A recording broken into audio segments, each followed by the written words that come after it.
Shalom Bapak Ibu.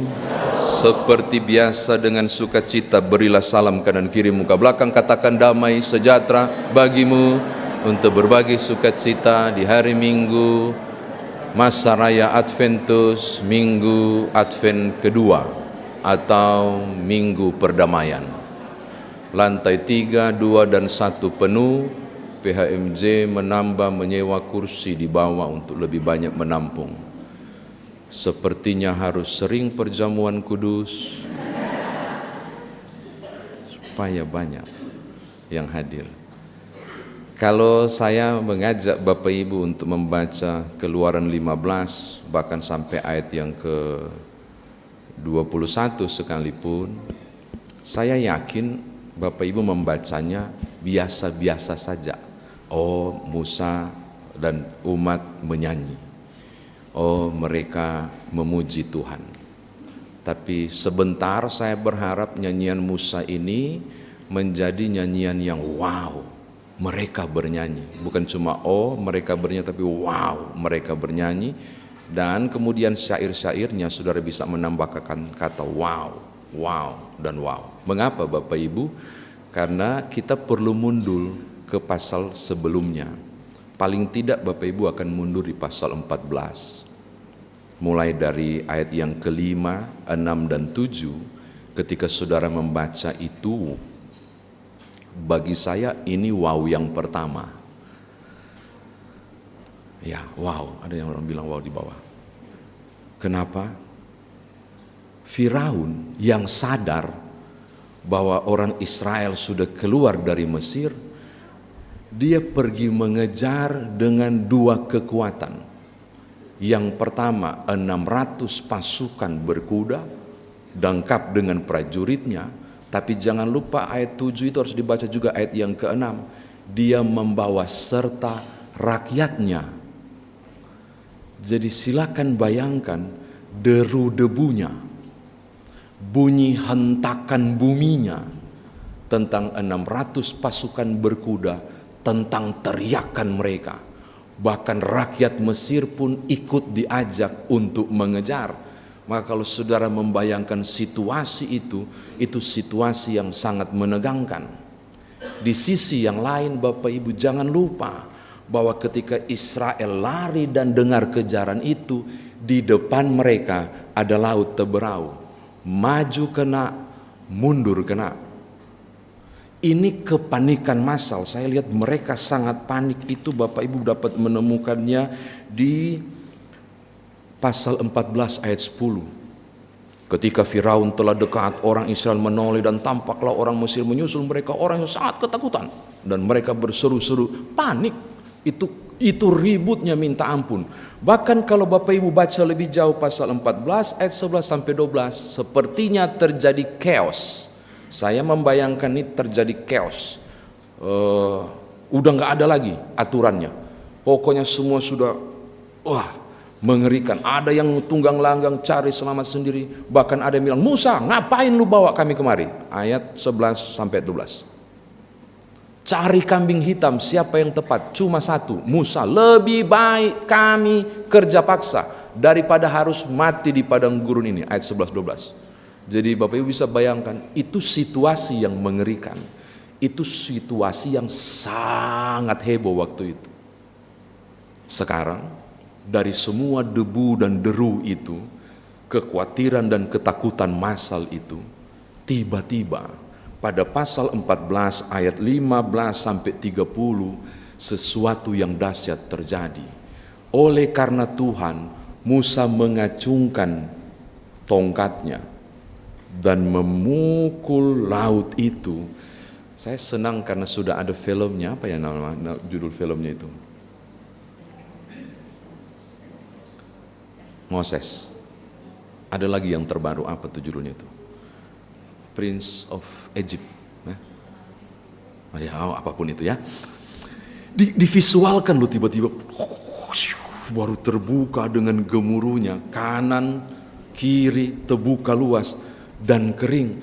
Saudara bisa membayangkan kalau aku jadi orang Israel di tengah kepanikan dan tuding-tuding Musa, tiba-tiba lihat itu, Mungkin langsung tahaga-haga begini, lalu malele tuh gidi-gidi baru.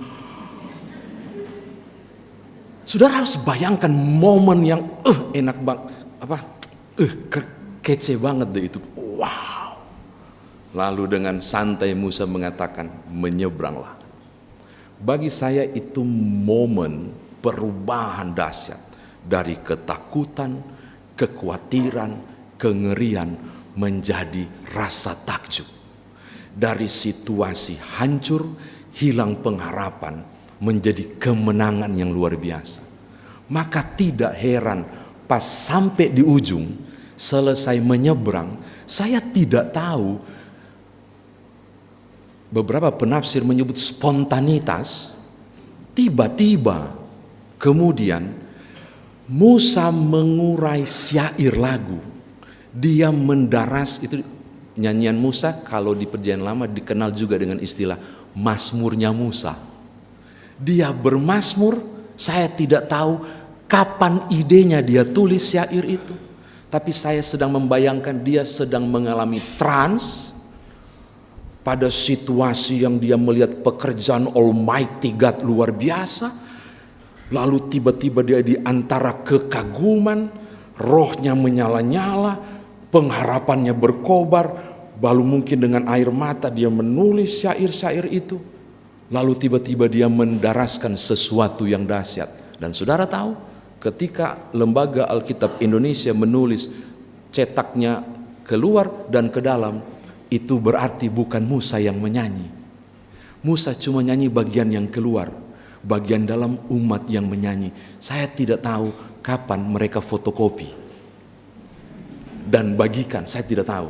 Tetapi saya lagi membayangkan Musa berdiri, lalu tiba-tiba dia berkata, aku hendak menyanyi bagi Tuhan sebab ia luhur dan jaya. Tiba-tiba umat menyambung, kuda dan ini bukan syair loh, ini didaraskan. Kalau Mazmur itu ada lagunya dan didaraskan. Seperti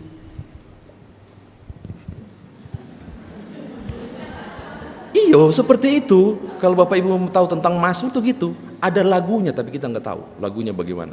Nggak ada solemisasinya kan? Atau ada yang punya klat lagunya? Nggak ada. Dan saya membayangkan kemegahannya. Itu sesuatu yang luar biasa. Dari kekelaman, dari hitam luar biasa, berubah cerah dan sukacita, situasi berubah total. Kenapa? Ketika Tuhan turun tangan. Oke, ini catatan saya yang pertama. Yang kedua, Bapak Ibu, tolong lihat bahwa mereka menyanyi bukan cuma ekspresi karena sukacita. Berapa banyak orang bernyanyi karena alasan sukacita? Banyak. Berapa banyak orang bernyanyi karena alasan gembira? Banyak. Tapi kita menemukan ayat 1, aku hendak bernyanyi bagi Tuhan sebab ia luhur dan jaya. Ini berbicara soal apa? Sense of wonder.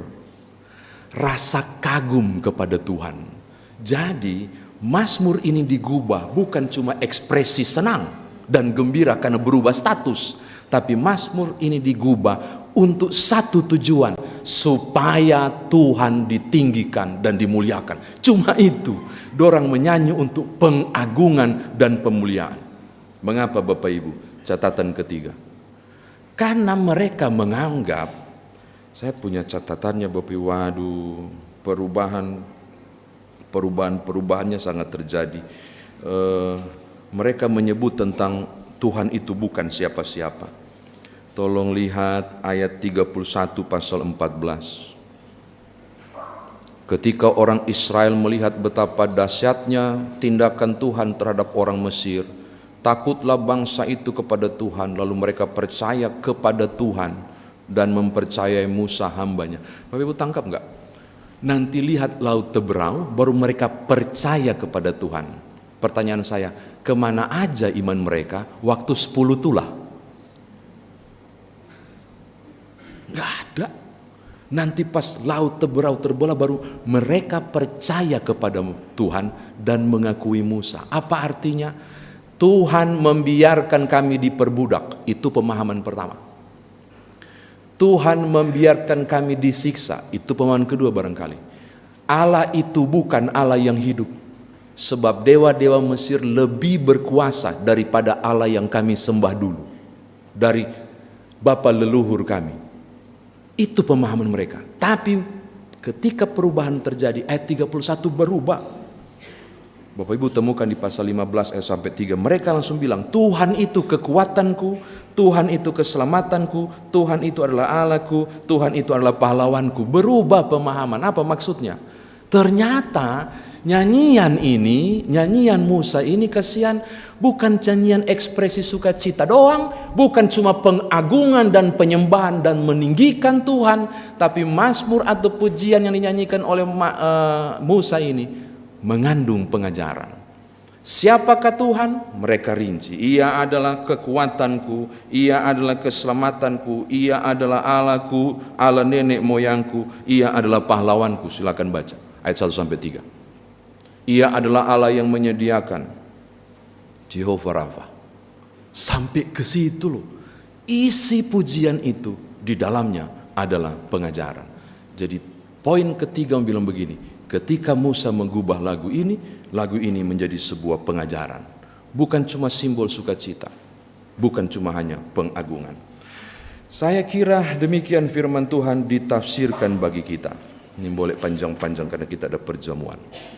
Sekarang bagaimana kita bawa dalam kehidupan beriman kita. Yang pertama, fungsi nyanyian tadi saya bilang bukan cuma ekspresi kesenangan dan kegembiraan. Saya senang menikmati orang nyanyi, Bapak Ibu. Kalau Bapak paduan suara nyanyi, siapapun suara-suaranya bagus, para pemandu lagu, pemandu pujian, terus aku menikmatinya. Tapi tidak berani pegang mic untuk mengikutinya. Karena saya khawatir gintar guntur dan kilat, hujan menderu. Saya tidak pintar baca not, makanya mata kuliah musik gereja saya, iya beneran, istri saya tahu kalau saya sudah menyanyi. Itu mereka bertiga di rumah tutup kuping sambil ya. Saya mau katakan begini, yang pertama Bapak Ibu, ini penting.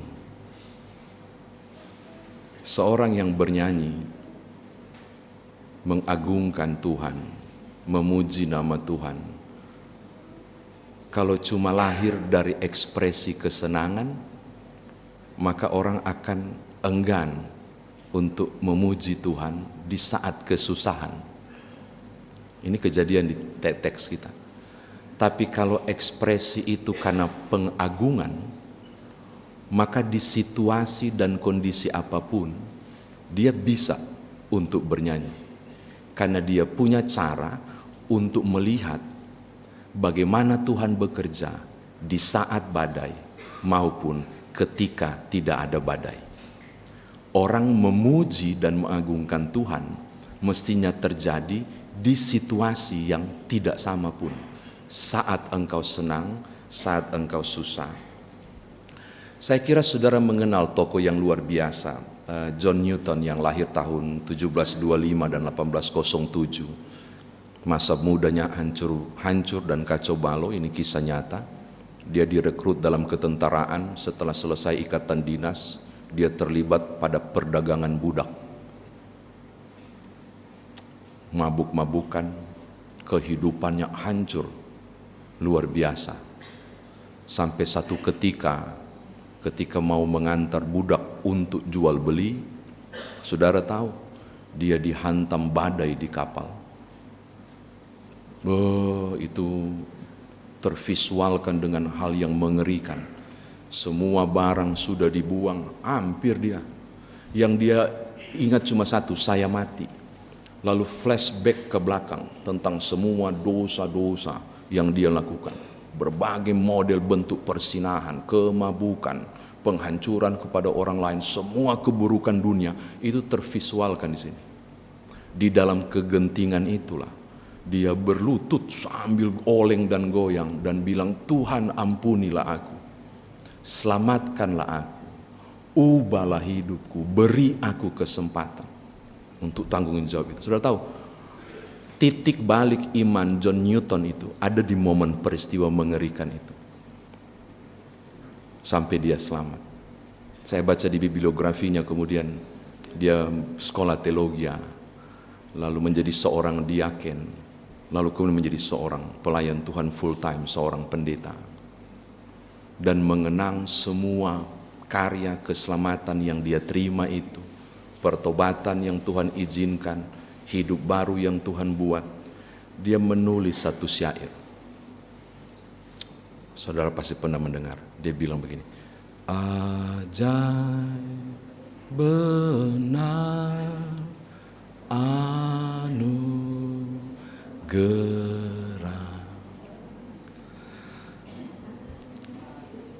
Wow. Hidupku karena anugerah Tuhan, dia bilang. Bukan soal dia selamat dari kapal, tapi ketika Tuhan lihat aku hilang dan dia cari, aku buta, mataku dicelikan, aku berubah, dia buat seperti itu. Maka saya mau katakan aplikasi pertama ini kepada Bapak Ibu. Penting banget loh, saudara dan saya memuliakan Tuhan dan mengerti karya-karya Tuhan dalam hidup, lalu mengagungkannya. Saya tidak bicara soal bernyanyi doang. Apapun perkataan-perkataan iman dapat saudara katakan. Puji Tuhan. Walaupun masih susah, tapi masih Tuhan tolong. Puji Tuhan. Sudah masuk minggu Advent kedua, so dekat-dekat mau tutup tahun 2024. Masalah belum selesai, tapi syukur puji Tuhan masih bisa melaluinya. Perkataan-perkataan itu adalah perkataan-perkataan pengagungan. Anak-anakku belum berubah. Padahal dari 1 tahun kemarin saya sudah doakan. Cuma belum ada perubahan, tapi ya puji Tuhan. Tuhan masih kuatkan saya hadapi mereka. Why not? Saudara sedang membuat diri menjadi Musa.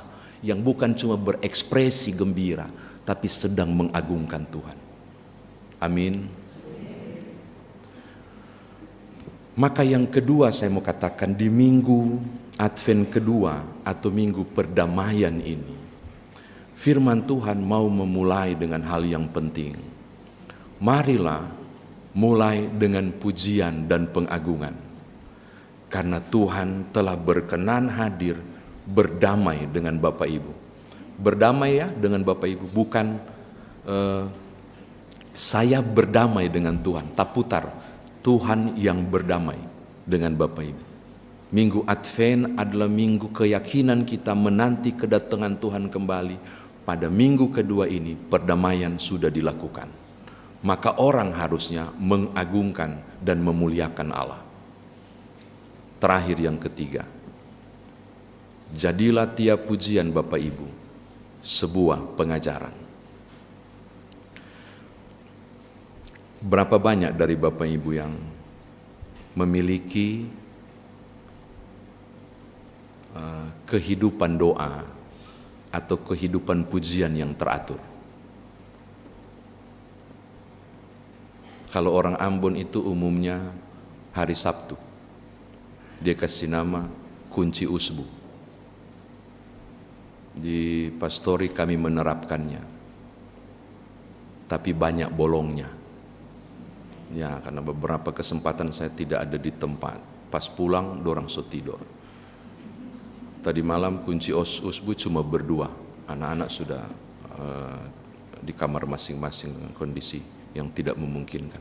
Ayo dong, miliki daily activity untuk punya kehidupan doa dan pujian yang baik. Bukan karena situasi, tapi karena kerinduan kita untuk mengagungkan Allah. Seperti Musa melakukannya. Saya mau tutup untuk bilang begini. Selamat memasuki minggu Advent yang kedua dengan 2 lilin perdamaian. Selamat menjadi alat Tuhan untuk mengagungkan dan kemuliaan Tuhan dinyatakan. Selamat melatih pita suara para pemuji-pemuji di gereja dimanapun, termasuk karunia Ciputat yang hadir saat ini. Pita suaramu tidak kebetulan, Tuhan kasih. Selamat disiplin berlatih, supaya melalui paduan suara juga terjadi pengajaran, generasi ke generasi tahu tentang Tuhan melalui nada pujian yang dinyanyikan. Haleluya, amin.